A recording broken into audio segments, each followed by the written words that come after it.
Good morning, good morning, good morning, good morning from Spain. Hope everybody is doing great today.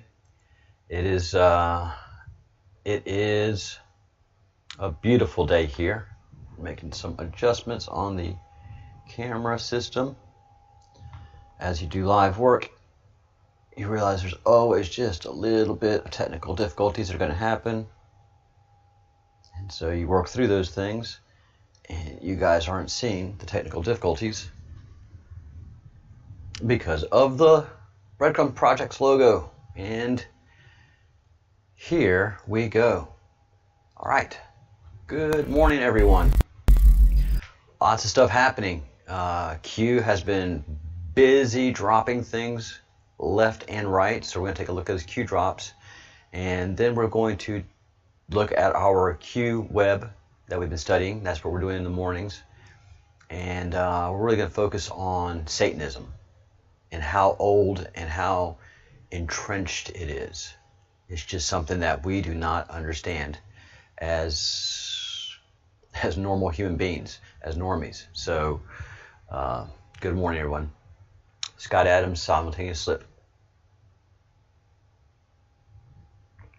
So, let's take a look at the Q drops that came in while I was sleeping. So Q is making the huge point that the fires that are set up and down California are done by arsonists. We've seen the communications that they've sent out. And now the point that Q is making is Antifa and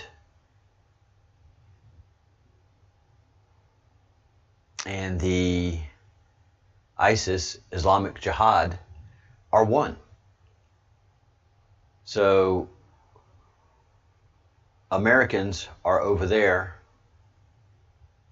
training and fighting in Syria and becoming warriors.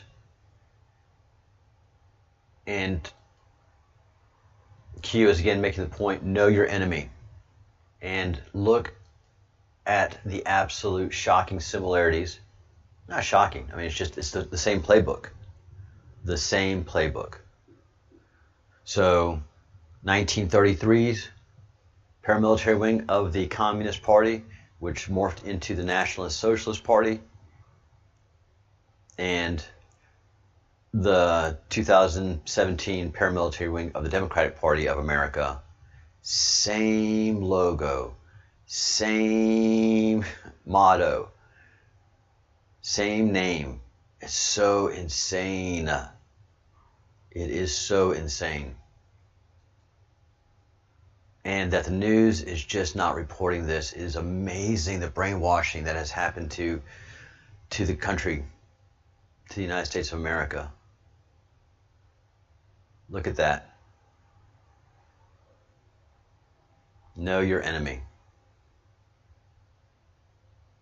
So there's every chance that these guys are Americans and they've gone over to the Middle East to get trained up. Q knows our enemy well. Strength and honor, warrior. We stand ready always. Operation Iraqi Freedom.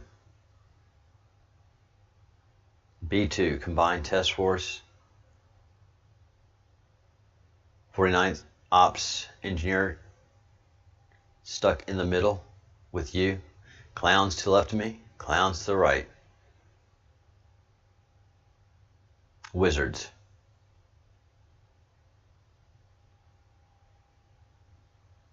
Hey! And there's my patch where I served. Fort Carson, Colorado. I'll be doggone. 4th Infantry Division. Props. Here's our Q. I'm not sure what this guy is. Northrop Grumman.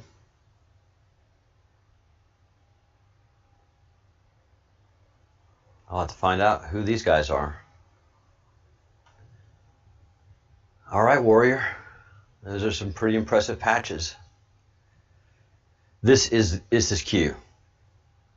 By the way, guys, this is official Q. The Wizards.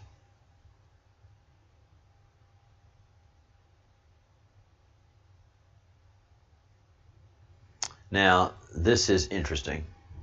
United States of America will be designating Antifa as a terrorist organization. This is a nice shot over the bow. They haven't done it yet. Why? Because you have your enemy circled. If we were to disband Antifa, if we were to disband BLM, then they just reconstitute themselves somewhere else. So right now we have that enemy encircled. They're panicking, destroying their own cities, and showing the world who they really are. So strategically speaking, as painful as it is, we have to keep these people constituted because we're tracking all of their activities. We're tracking all of their communications. And they know it. They know it. They are so discombobulated right now. They don't want to put anything in writing. They're loath to use the internet. We own the internet. That loud boom you just heard is Fiesta here in Spain, in the small town. It is their patron saint's week, and yeah, they're partying up in here, having a good time. So the pandemic is not getting us down in this little town, anyway. So that's why we haven't designated them a terrorist organization yet. Now, these are a bunch of people. Combat tactics, Mr. Ryan. By turning into the path of the torpedo, the captain closed the distance before it could arm itself. That's from Red October. Tom Clancy's Red October. All right. So who are these people? Where is this archive taking me to?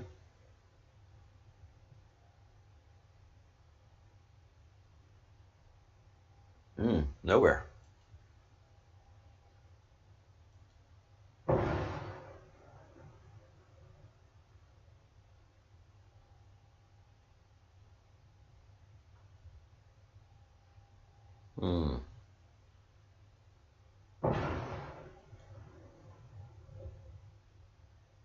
Jail viewer. All right. So these are people that have been arrested. Booking details. Douglas County, Oregon.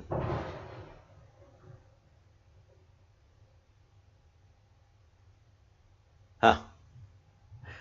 I guess everybody's, this must be a recent Q drop, and all the Q viewers are looking at these websites. That's usually what happens. So I can look at them a little bit later.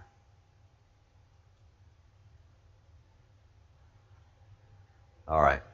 Yeah, that's what's happening. So it's amazing. There's millions of people now following these Q drops. Millions that we can break a server, because these are just normie servers. They're not high capacity servers. So when we start going to town on these things, they get it. All right. Springfield man arrested. Springfield man accused of starting a small brush fire in Dexter, Oregon. A suspect has been arrested in connection with a small brush fire in the Lane County Sheriff's Office. Deputies said they learned of a fire near the Frisbee Golf Course about 1:45. Hippies. I don't mean that disparagingly. The fire was in a wooded area. The man was seen leaving the area in a minivan shortly before he was found.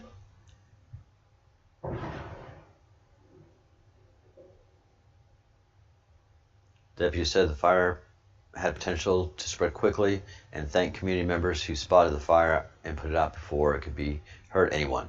Again, it's the police that save everything, guys. It's not BLM activists, not Antifa activists. These guys are destroyers. These guys are enemies. These guys are criminals.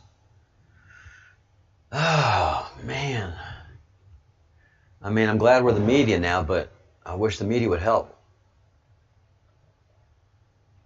But unfortunately, the media, even though they don't know it, they are the enemy of the people. All right, Chuck Grassley, what do you have to say?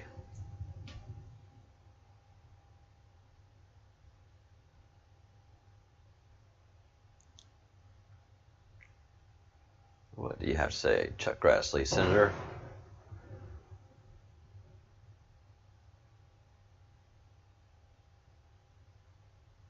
This ear of corn is developed and soon will be ready for harvest. Corn Watch.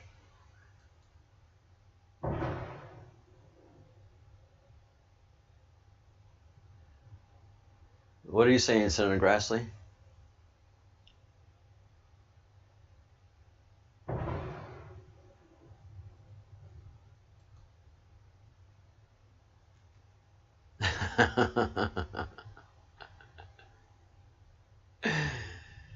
All right, those are the Q drops.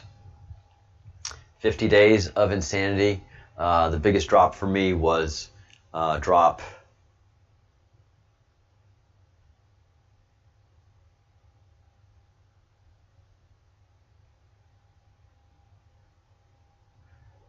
drop 4686, which is letting us know that these next 2 weeks a lot's going to be happening with the Russian collusion nonsense.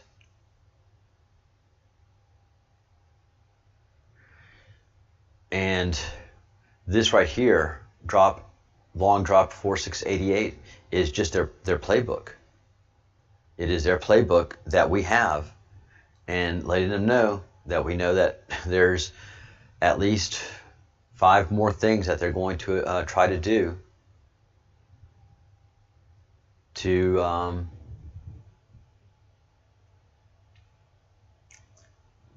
do damage to the country, to try to get power back. And yeah, I mean, this is a war. We are inflicting a lot of damage and a lot of pain on them. Just on our side of being the digital warriors, we've taken over the internet.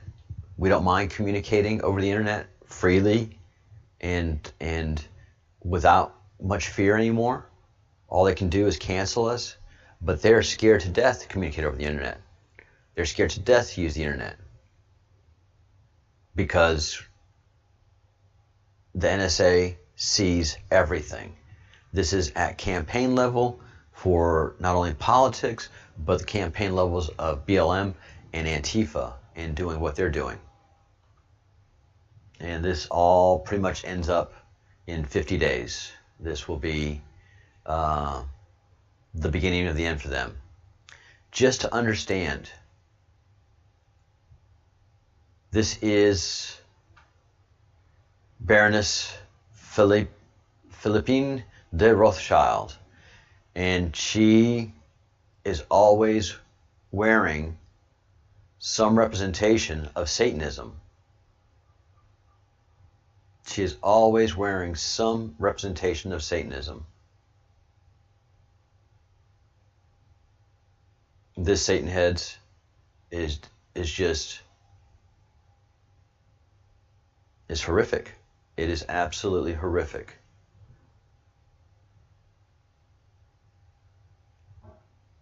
And the Rothschilds have always had a very sick disposition. And here is just a picture of the devil himself. And this is one that she's often been seen wearing in the pictures that I have of her from the internet. And it's clear that she is espousing her Satanism. And this is one of the oldest and most powerful families.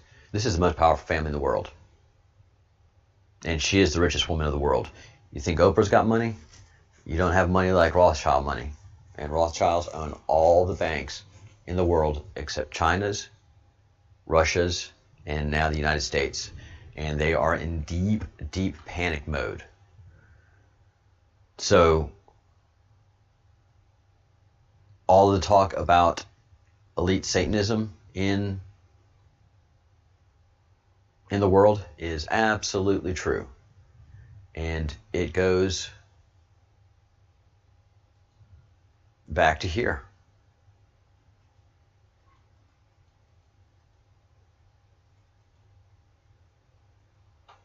It all centers around here, the enemy that we're fighting. Carthage, the Phoenicians, the tribe of Dan, the 13th tribe. It is all so historically accurate.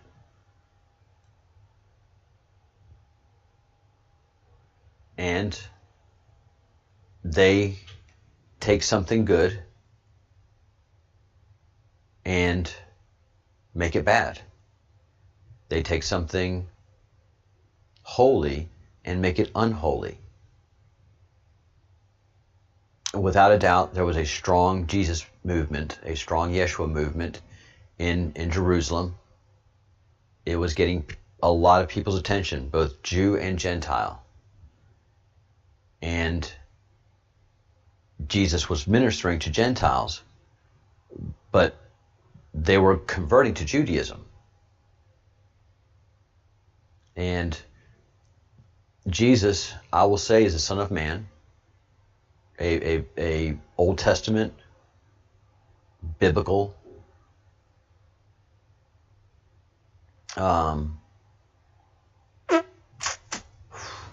prophecy, a prophecy by several prophets that the Son of Man will come. And when the Son of Man comes, the world will know God. And that is exactly what has happened. Just by the name and story of Jesus Christ, people get the attention of God. And a relationship is developed. And the Canaanites, the most evil people in history, saw the power of this movement and took it over with Paul.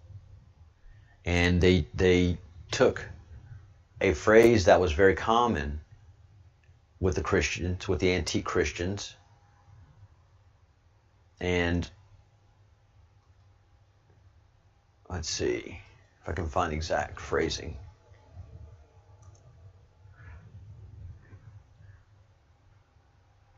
And this is from the book of Joseph and Asenath, and this is been documented to be at least 5th century, but a lot of scholars are very strong in saying, because of a lot of the symbology of book in the book of Joseph and Asenath, that it is from the 1st century. Who is Joseph? Joseph is Jacob's son and the person that started Judaism, basically, genetically speaking, in Egypt. And it was the family of Jacob and Joseph, Israel, that started the Jewish movement in Egypt. And that's who Moses set free, and they wandered the desert, is the family of Jacob and Joseph, Israel. Asenath was the Egyptian wife that Jacob was given by Pharaoh. And she was said to be beautiful and the daughter of one of the Egyptian priests. So that's where she comes in. But she is used, Joseph and Asenath are used by many Christian communities in early 1st century as representations of Jesus and Mary the Magdalene. And so there are stories that are distributed throughout Christianity that are not canonized in the Christian Bible, that was set to canon in 385 AD. So 400 years after the death of Yeshua, of Jesus, the Romans took over the movement of Jesus, canonized a book that was called the New Testament. It wasn't combined with Torah back then, but this is what was distributed to everybody that was following Jesus, that was of the Paulinian movement, of the Roman Turkish movement, of Constantinople and of Rome. Because the Jesus movement in Israel was completely different. Yes, and those are chickens that you hear. I have chickens across the street from my neighbor. And so the Jesus movement that was in Israel and moved to India and was spread around was far different than Paul's. And one of the key things is that the movement that was Paul practiced cannibalism, not openly, but at the highest tops of the order. And they changed something impressive. And when she came near to kiss Joseph, Joseph stretched out his right hand out, laid it against her breast, and said, "It is not right for a man who worships God, who with his mouth blesses the living God and eats the blessed bread of life and drinks the blessed cup of immortality." So this was a moment in that this first testament, this first century author was encoding a story using Joseph and Asenath, but he was using language that is no longer Christian, because this is a Christian story using Old Testament characters. But the saying it again and again and again is the blessed bread of life and the blessed cup of immortality. That was a Christian ideal. Paul changed it to the bread is the flesh of Jesus and the cup is the blood of Jesus, which is completely against any Jewish tradition, again, and is disgusting to any Jew. But it was part of ritual with the cult of Baal, which is over here, which is the Venus court, which Julius Caesar and Cleopatra were part of. Mithraism was how this evil group moved from Sodom and Gomorrah into Rome and started dominating different religious cults. And finally, Christianity took hold, and everything was working in that area so well that they were able to create a country within a country, which is the Vatican, had their own laws, their own bank, their own thing, and shut everybody out. And that's what ended up happening with the Knights of Malta and Templars. They were able to take over so much of Rome and Italy and just created cancer that spread throughout the world. The black nobility of Venetia was where they started, and then they moved everything to the Vatican because Venice was not secure enough. It was too open, too watery, there were too many people. The Vatican has its high walls, its own police, its own bank, its own everything. And these evil families, the Knights of Malta, can exist out of there and then have control around the world. And one of those ways was through the Rothschild dynasty and basically the Illuminati. So this is that journey that we're taking. And now we understand why the Vatican was created and what its purpose was. And the corrupt leadership could not corrupt the flock. So they just see us as sheep. And they can openly display all of their evils. They can openly display all their symbolism. And since we are ignorant to it, we are stupid to it, and have been through centuries, but now we're being educated. So I hope this helps in joining all that stuff. Hey, morning, Bruce. So the reason qmap.pub is down and qanon.pub is still up, and qag is doing fine, qag news, is because these Q drops have just come out, and so everybody's at the computers, and they're overwhelming the website. So qmap.pub is the most popular qmap site that there is, and so whenever it goes down, it's because there's a new Q drop, and they're just overwhelmed the servers. There are millions of Qs. There are millions of us Q out there now. So thanks, Bruce, and good morning to you. And hopefully we can chat a little later on today. But yeah, we have to understand how old and entrenched this evil is. And it's just not in the Vatican. It is worldwide. It is, and they control politicians. They control courts. They control legal systems. And they have war rooms. And they have had them for centuries, where they've mapped out our lives and the existence, and where they want us to go. That's why 1984, the book 1984, is so remarkable in that it speaks to where our society is now. And also Time Machine. Because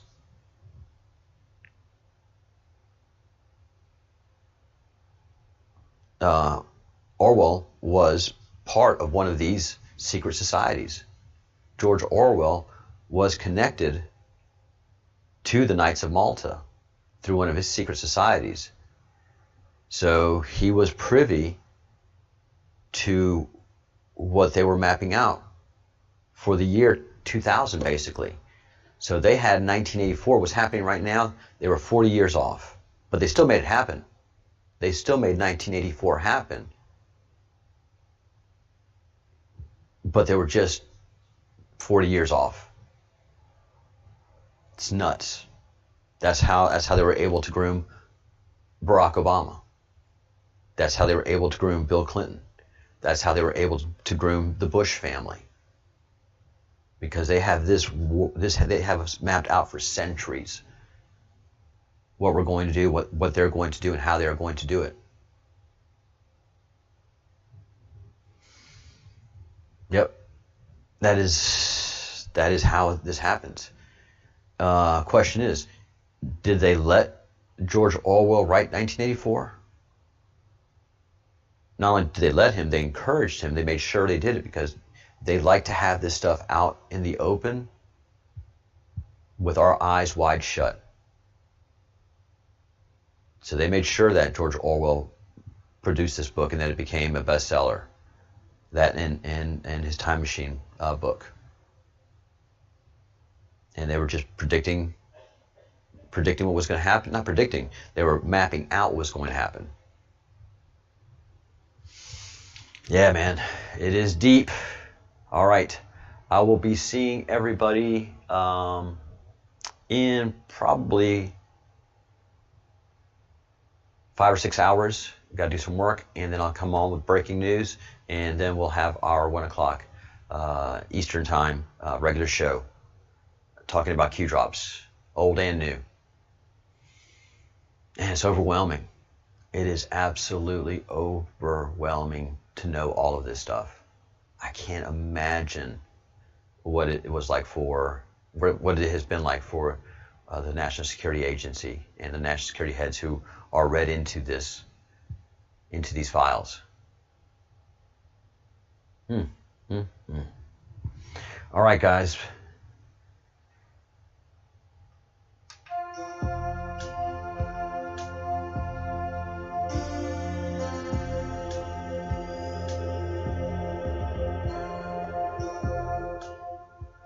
Think good thoughts, do good deeds, say good words. Our positivity will always outshine their negativity. Our love will always outdo their hate. We understand them perfectly well. They'll never understand us. We always have the upper hand. That's why good will always triumph over evil. Have faith. All right, I will see you all later on today. If you have any questions or comments, drop me an email at info@thebreadcrumbsproject.com, and we will talk to you all later.